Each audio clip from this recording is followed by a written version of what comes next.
एक बार फिर से पाइथन लैंग्वेज की इस जर्नी पर आप सभी लोगों का स्वागत करता हूं। तो हम लोगों ने लास्ट क्लास में 5th प्रॉब्लम डिस्कस कर ली थी और हम लोग आज 6th प्रॉब्लम डिस्कस करेंगे। प्रॉब्लम नंबर 6 होगी हमारी। तो हम लोग चलते हैं अपने वेब सर्च इंजन पे और ओपन करते हैं। हम लोग ओपन करते हैं क्रोम और यहाँ पर हम लोग कोडसेफ प्लेटफॉर्म को सर्च करते हैं। कोडसेफ प्लेटफॉर्म को सर्च किया और हमारा पेज ये ओपन हुआ। मैंने अपना अकाउंट लॉगिन किया है, आप भी लॉगिन कर लीजिए। और हम लोग प्रैक्टिस पे क्लिक करते हैं। इसके बाद हम लोग ओल्ड प्रैक्टिस पेज पे क्लिक करते हैं और यहाँ पर ऑल पे क्लिक करना है और यहाँ पर सभी प्रॉब्लम आपको रेंडर हो जाएंगी, सभी प्रॉब्लम आपको दिख जाएंगी। तो 160 प्रॉब्लम ये सॉल्व हो चुकी, 183 अभी ये न्यू प्रॉब्लम आई है तो इसको अभी डिस्कस करेंगे। 200 प्रॉब्लम डिस्कस हो चुकी है, 203 प्रॉब्लम डिस्कस हो चुकी है। और आज हम लोग चलेंगे क्रिसमस ग्रीटिंग, यानी इस प्रॉब्लम का जो नाम है, इस प्रॉब्लम का जो नेम है उस ये है क्रिसमस ग्रीटिंग। यानी क्रिसमस डे में वो क्या करना है, ग्रीट करना है हमें, मतलब उसको क्या करना है, ग्रीट करना है। ठीक है कि आज क्रिसमस डे है। ठीक है, जैसे हम लोग कॉलेज में जाते हैं और कोई भी टीचर मिलता है तो फर्स्ट ऑफ ऑल क्या ग्रीट करते हैं, गुड मॉर्निंग सर और good morning ma'am, what ever जो भी है। ठीक है, तो वैसे इसमें एक मंथ दिया गया है जिसमें एक डेट दी गई है और उस डेट पर्टिकुलर डेट में जो इवेंट है अगर वो है तो अगर यूजर वो वैल्यू दे रहा है इनपुट एज ए इनपुट तो प्रिंट कराना है कि ये एक मतलब फेस्टिवल है, अदरवाइज ये फेस्टिवल नहीं है। तो चलते हैं प्रॉब्लम को हम लोग रीड आउट करेंगे, इसके बाद सभी चीज़ें क्लियर हो जाएगी। तो तो फर्स्ट ऑफ ऑल हम लोग सबसे पहले यही जानते हैं कि हमारे प्रॉब्लम का क्या नाम है। तो हम लोग डिस्कस कर चुके हैं प्रॉब्लम का नाम क्या है, क्रिसमस ग्रीटिंग्स। इसके बाद दूसरा सेक्शन जो होता है मेरा प्रॉब्लम को रीड करने का होता है। इसको प्रॉब्लम को रीड करना है और इसको माइंड पे रख के हर एक पॉइंट को समझना है और फिर इसके बाद इम्प्लीमेंट करना है कोड को। तो दूसरा पार्ट जो होता है हमारा क्या होता है, सही से पढ़ने का, जिसमें सभी चीज़ें इनपुट आउटपुट और कंडीशन दी होती हैं। तो हम लोग इस प्रॉब्लम को पढ़ते हैं, चलिए पढ़ते हैं। Christmas is celebrated on 25th December every year. यानी क्रिसमस डे जो होता है वो 25 दिसंबर को प्रत्येक वर्ष मनाया जाता है। ठीक, हम लोग सेलिब्रेट करते हैं 25 दिसंबर को, जिसमें हमें हॉलीडे मिलती है। तो you are given a day x in December, आपको एक दिसंबर में एक वैल्यू दी जाएगी, कोई भी वैल्यू हो सकती है 1 to 31, यानी 1 से लेके 31 कोई भी वैल्यू आपको दी जा सकती है। एक्स वो है, एक्स वैल्यू जो यहाँ पास एक्स लिया है, एक्स दिया है गया है, उसमें कोई भी वैल्यू हो सकती है एज ए इनपुट। ठीक है, तो यहाँ पर दिया गया है you are given a day x in December, आपको एक दिन एक एक्स के फॉर्म में एक वैल्यू दी जाएगी, कोई भी दी जा सकती है। तो उसको डिटरमाइन करना है। तो आगे देखते हैं, determine whether it is Christmas, आपको डिटरमाइन करना है क्या ये क्रिसमस डे है कि नहीं।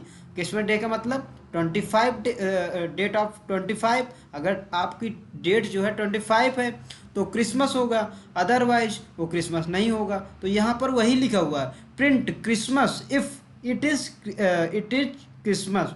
अगर वो डे जो है 25 क्रिसमस है तो हमको क्रिसमस प्रिंट कराने हैं, अदरवाइज ऑर्डिनरी कोई भी ऐसे एट रेंडम कोई भी मतलब दिन हो सकता है, कोई भी अदर कोई भी मतलब अदर डे हो सकता है। तो अगर 25 आ जाए तो यानी कि हमारा क्रिसमस डे है। अदर कोई भी वैल्यू आएगी, अदर कोई भी डेज आएगा, अदर कोई भी वैल्यू हम डालेंगे 25 के बियॉन्ड, तो हमारा उसको क्या होना चाहिए, तो हमारा ऑर्डिनरी प्रिंट कर दे। और 25 डालें तो क्या प्रिंट कर दे, हमारा क्रिसमस प्रिंट कर दे। बस इसमें इतना ही करना और कुछ नहीं करना, 2 लाइन का कोड है। चलिए आगे पढ़ते हैं।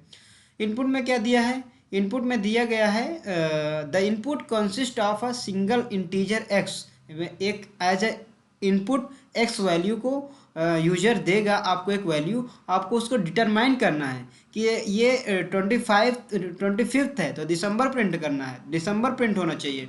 अगर कोई अदर वैल्यू है तो ऑर्डिनरी प्रिंट करना चाहिए। डिनोटिंग अ डे इन दिसंबर, उसमें आपको दिसंबर की ही वैल्यू दी जाएगी, एज अ कंसीडर किया जाएगा कि दिसंबर मंथ है। और आउटपुट भी एक ही लाइन का होगा, मेरा सिंगल लाइन का। आउटपुट आना new line Christmas if it is Christmas and ordinary otherwise, इसमें भी वही चीज़ बार बार रिपीटेडली वही चीज़ें आ रही हैं। तो आज समझिए, तो आउटपुट हमारा या तो मतलब अगर 25th है तो क्रिसमस, अदरवाइज ऑर्डिनरी, बस। और कुछ बात मतलब बार बार वही चीज़ें रिपीटेडली हो रही हैं। इसके बाद एक सैंपल दिया गया है जिसमें एज अ इनपुट एक वैल्यू दी जाएगी आपको। ठीक है, एक वैल्यू दी जाएगी 24। ये देखिए, ये जो ये है ये चेक करेगा, ये 24 इनपुट आपको दे रहा है एक यूजर। एज अ कंसीडर करिए कि एक यूजर आपको 25th वैल्यू दे रहा, और वो कह रहा है कि आपसे पूछ रहा है कि ये क्रिसमस है कि नहीं। अगर है तो क्रिसमस प्रिंट कराओ, अगर नहीं है तो ऑर्डिनरी प्रिंट कराओ। अगर 25th आ गया तो क्रिसमस प्रिंट करा देंगे। अगर अगर तो कोई दूसरी वैल्यू डाल देगा 25th तो ऑर्डिनरी, ओ सॉरी 12 डाल दिया तो ऑर्डिनरी प्रिंट करा देगा। यहाँ पर कोई भी वैल्यू हो सकती है, 1 तब भी ऑर्डिनरी आएगा। हमें एक ही ऐसी कंडीशन ही है जिसमें 25 आएगा तभी हमारा क्रिसमस आएगा। चलिए इसको ड्राई रन करते हैं हम लोग एक बार जल्दी से, बहुत ही स्पीड में। तो चलिए पहले हम लोग एक बहुत ही जल्दी से करते हैं इसको, कुछ इसमें है नहीं तो इसीलिए थोड़ा जल्दी में कर लेता हूँ। चलिए स्टार्ट करते हैं। तो फर्स्ट ऑफ ऑल हमको किसी भी वैल्यू को जैसे मुझे दी गई है, यहाँ पर 4 दिया गया है। अब 4 को मुझको रीड आउट करना, कोई भी वैल्यू को रीड आउट करने के लिए हम क्या कहते हैं, एज ए इसको मान लिए एन इज इक्वल टू, इसको मतलब हमने रीड कर लिया, मान लीजिए रीड करने के लिए हमको इतना ही लिखना पड़ता है। लेकिन इसने रीड तो कर लिया, रीड किया किस में, स्ट्रिंग फॉर्म में। इसको मैं बार बार रिपीटेडली हर एक लेक्चर में बताता हूँ, तो इसको आप लोग हमेशा गौर से मेरी चीज़ों को सुनिए, मेरी बातों को सुनिए, तभी चीज़ें क्लियर होंगी। और यहाँ पर हमने 4 जैसे दिया गया है वैल्यू, कोई भी वैल्यू दे सकते हैं, 4 5 6 एन वाट एवर एन, यहाँ पर मैं लिख देता हूँ एन कुछ भी हो सकता है। N is equal to 1 comma 2 comma 3 comma 4 comma 5, मतलब वाट एवर कुछ भी हो सकता है, ठीक है। तो एन कोई भी वैल्यू हो सकती है, कहाँ तक, सिर्फ 31 तक। एक मैंडेटरी कंडीशन है कि दिसंबर में हमारा 1 से 31 इतने ही डेज होते हैं, तो हमारा कोई भी वैल्यू हो सकती है। हाँ, तो यहाँ पर जो 25 है उसको थोड़ा हाईलाइटेड है तो उसको भी लिख देते हैं। चलिए उसको भी लिख दिया हमने। तो हमारा एन की वैल्यू कुछ भी हो सकती है 1 से लेके 31 तक, ठीक है। लेकिन एन की कोई एक वैल्यू को रीड करने के लिए, एन की किसी भी एक वैल्यू को रीड करने के लिए हमको क्या लिखना पड़ेगा, N is equal to int input लिखने लेना है, तो हमको ये इंटीजर फॉर्म में हम उसको रीड कर लेंगे। अब कंडीशन की बात आती है। कंडीशन क्या है, इफ़, देखिए दो ही कंडीशन है, if N is equals to N, if N is equals to 25, यदि एन हम की वैल्यू 25 है तो क्या करना है, प्रिंट कर देना है। तो हमें क्या करना है, प्रिंट कर देना है। क्या क्या प्रिंट करना है, एक बार यहाँ से देख लो क्या प्रिंट करना है। हमें प्रिंट कर देना है क्रिसमस। कंट्रोल सी कर लो, इसको यहाँ पर करो और यहाँ पर आके पेस्ट कर दो, ठीक। हमको क्रिसमस प्रिंट कर देना है। अगर 25 नहीं है, इनकी वैल्यू 25 मैच नहीं कर रही है, तो इल्स ब्लॉक, दो ही ब्लॉक चलेंगे यहाँ पर, इफ़ और इल्स। एलिफ का कोई वर्क ही नहीं, क्योंकि 3 कंडीशन दिया होता तभी करते इल्स, सॉरी एलिफ। और एन, अगर हमारा एन और कुछ है, एन देखो एक कंडीशन हम डाल दिए कि एन इज इक्व टू 25 है तो प्रिंट करा दो क्रिसमस। अदरवाइज कोई भी ऐसा वैल्यू आए तो उसे हमें प्रिंट करा देना है क्या, ऑर्डिनरी। तो प्रिंट करा दीजिए क्या, ऑर्डिनरी। तो यहाँ पर जाएंगे और हम लोग ऑर्डिनरी प्रिंट करा देंगे। यहाँ पर हमने कोड सेफ प्लेटफॉर्म में गए, वहाँ पर जाके हम लोगों ने ऑर्डिनरी ले लिया कॉपी किया और पेस्ट किया यहाँ पर जाके, पेस्ट कर दिया, कंट्रोल भी कर दिया। ठीक, तो बस इसमें इतना ही है और कुछ नहीं है। यानी यहाँ पर n की वैल्यू क्या करना है, इसको एक बार ड्राई रन करवा दूँ क्या? चलिए करवाता हूँ। इफ़ यानी n की वैल्यू, अगर हम इनपुट n की वैल्यू कुछ भी हो सकता है, n मान दी 25 आ गया, तो 25 इज इक्व टू 25 के बराबर है। यानी n की वैल्यू 25 के बराबर है, मतलब जाहिर सी बात है कि 25 के बराबर है। अगर ऐसी कंडीशन है तो ये हमारा ट्रू है। ये कंडीशन क्या है? ट्रू है। जब ट्रू है तो हमको क्या प्रिंट करा देना है? तब हमको प्रिंट करा देना है इसको, सॉरी एक मिनट, तो हमको प्रिंट करवा देना है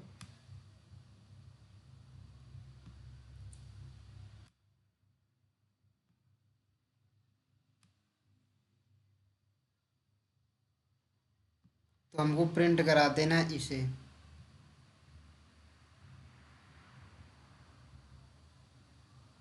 क्रिसमस को। ठीक,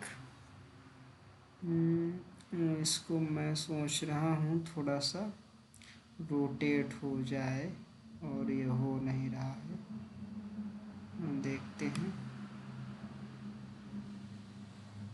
चलिए इतना ही सही है इसको। हाँ, तो समझ गए। अगर 25 के बराबर है तो क्या कर देना है? क्रिसमस करा देना है। अगर ऐसा नहीं है, अगर n की वैल्यू कुछ दूसरी लिख दे, जैसे हम लोग कुछ दूसरी वैल्यू ले लेते हैं, जैसे हमने n की वैल्यू डाल दी 12। 12 क्या हमारा 25 के बराबर है, इक्वस टू है? नहीं है। ये तो कंडीशन क्या हो गई? फॉल्स हो गई। जब कंडीशन फॉल्स हो गई तो अब ये क्या होगा कि अब इसमें यहाँ पास, सॉरी, तो अब यहाँ पास हम लोग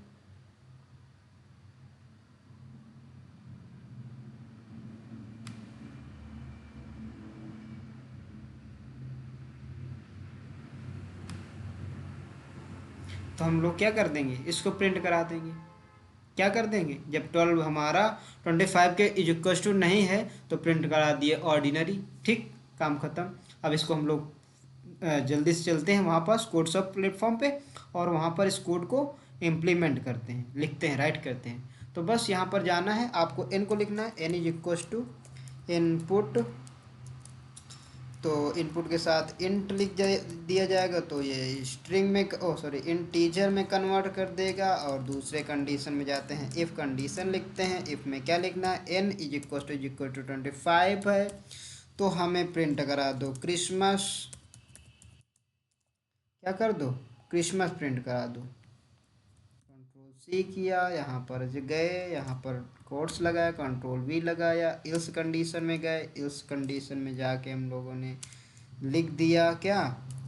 इल्स में गए, प्रिंट ऑर्डिनरी, ऑर्डिनरी को कॉपी किया, यहाँ पर पेस्ट किया, कंट्रोल सी और कंट्रोल वी।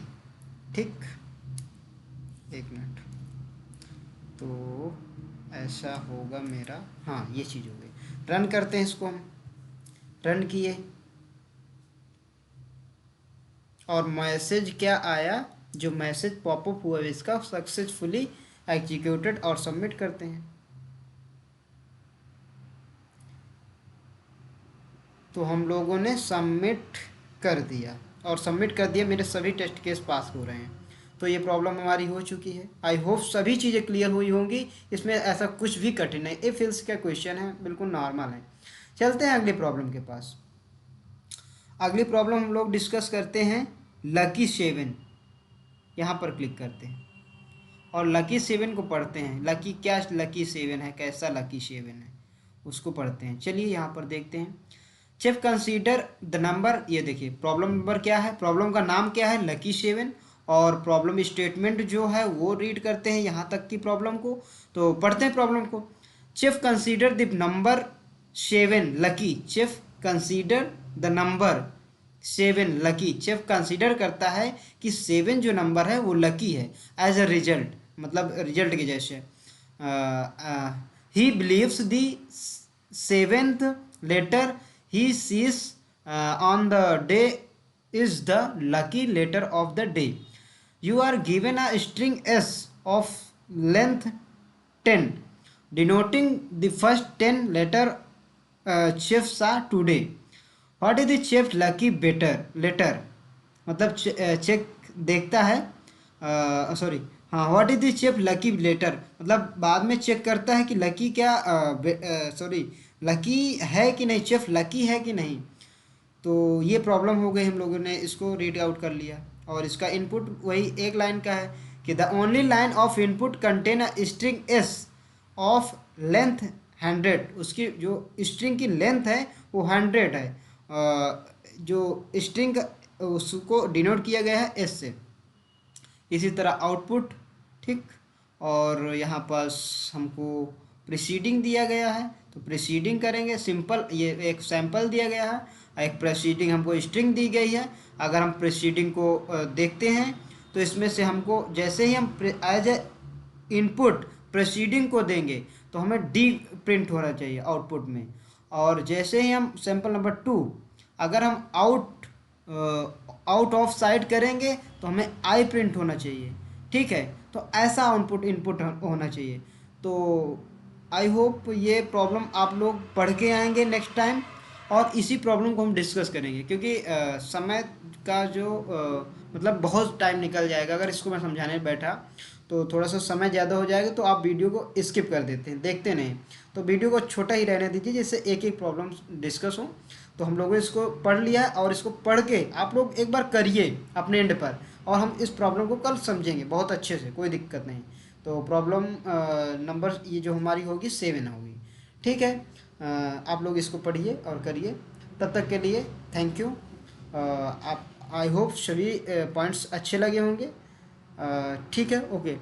सो तब तक के लिए keep learning, okay, bye bye.